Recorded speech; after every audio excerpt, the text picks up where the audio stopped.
Hi everyone, Bishop Ed here with you once again. I wanted to take a moment to share with you our efforts to bring about renewed focus, renewed commitment, and a revitalized spirit of evangelization and service among the members of our family of faith, the Diocese of Buffalo. We'll be communicating more broadly throughout the day into the general public what we're calling the road to renewal. You may recall that after Christ's crucifixion, his disciples encountered him, but they didn't realize it at the time, on the road to Emmaus. They walked and talked, and he revealed the scriptures in a way that helped them to realize their purpose, their mission, and what it was that drew them to become disciples in the first place. Then later, when they gathered to break bread, their eyes were opened anew, and their spirits soared. Their hope was renewed. They said to each other, "Were not our hearts burning within us while he was talking to us on the road, while he was opening the scriptures to us?"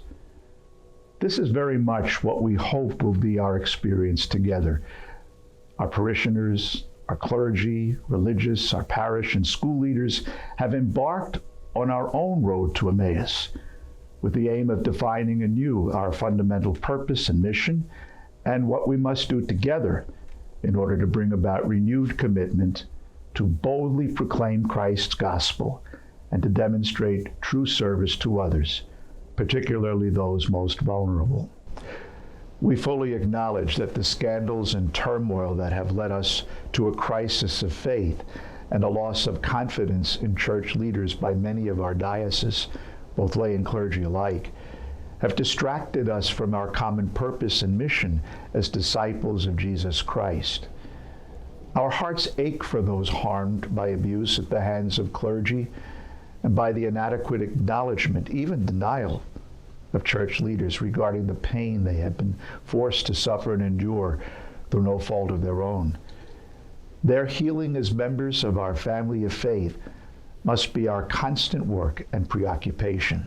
At the same time, we cannot allow the pall of scandal and betrayal to conceal the light of Christ, which in every instance is able to pierce the darkest circumstances and conditions.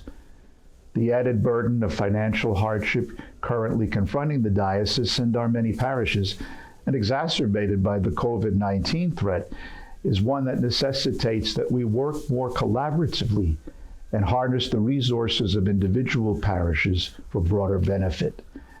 At every stage, we must continue to ask ourselves, what can we do better together? How can our efforts and ministries add up to more than the sum of our many parts? And in a way that revitalizes our mission and brings about this new era of renewal that our parishioners crave. Toward this end, a Diocesan Renewal Task Force has been formed and is currently conducting regional listening sessions in late September and early October in order to gain insight and input from our parish leaders, school administrators, and from parishioners across the diocese that will inform decisions about how we will be structured and operate going forward. While we have not yet come to specific conclusions that will impact parishes or schools at this stage, we recognize that maintaining the status quo is not an option. As we look at other examples from around the country, we must acknowledge that traditional ways of thinking about parishes as defined territory, property, and buildings is increasingly a thing of the past. This is not to suggest that a parish can merely be disbanded or eliminated.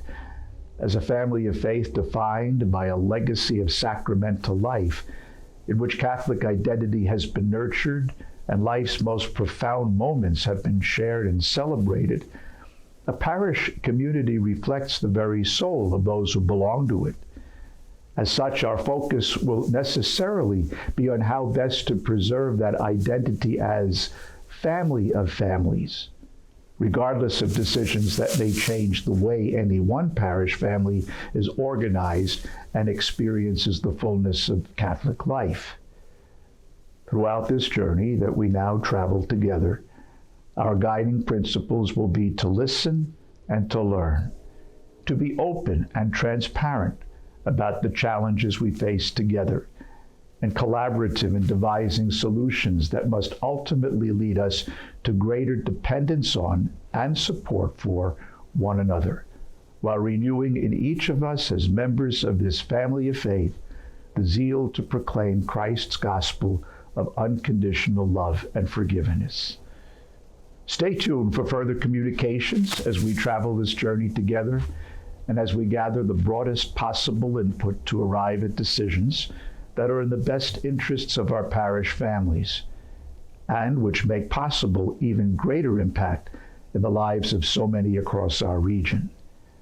May our hearts burn within us with renewed passion as we hear anew and recommit ourselves to following and demonstrating the transformative power of God's Word.